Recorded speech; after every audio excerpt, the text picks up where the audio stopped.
Lars Enarson here with an update from Israel in the war in Israel and Gaza on day 590. This is Sunday, May 18. I want to encourage all of you to really pray right now because Israel is ready to launch a great campaign into Gaza to crush Hamas, which they have coined and given the name Gideon's Chariots. And Hamas is truly shaking right now. Last week, they agreed to release the hostage with American citizenship called Idan Alexander as a gesture to Trump without demanding any terrorists from Israeli prisons to be released. Why?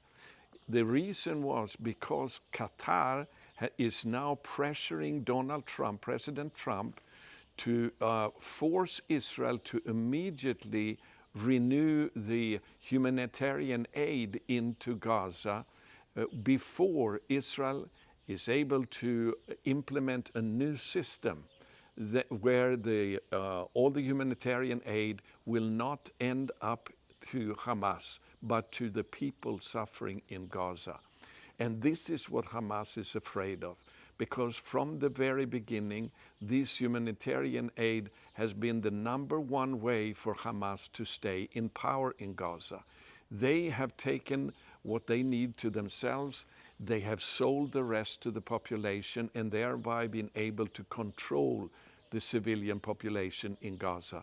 Israel has been working on a system that they are ready to implement now any week, whereby they will make sure that the humanitarian aid does not end up in the control of Hamas, but directly to the people who need it in Gaza.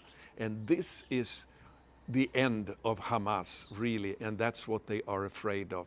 So now we need to pray for two things, very, very important. Number one, that Israel and Prime Minister Netanyahu especially will not give in to the pressure from Donald Trump to allow aid to go in without the new system functioning, whereby Hamas will not take all the humanitarian aid and stay in power, because they sell all of these items to the civilians, thereby being able to finance the terror war against Israel.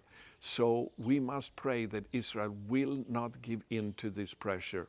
On Tuesday, Vice President Vance will arrive here in Israel to put pressure, increasing pressure on Israel regarding this. So let's really pray for this. Number two, what we need to pray for is that the lies about Gaza will be exposed.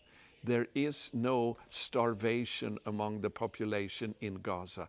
The only starvation is among the hostages suffering in the tunnels under Hamas cruelty.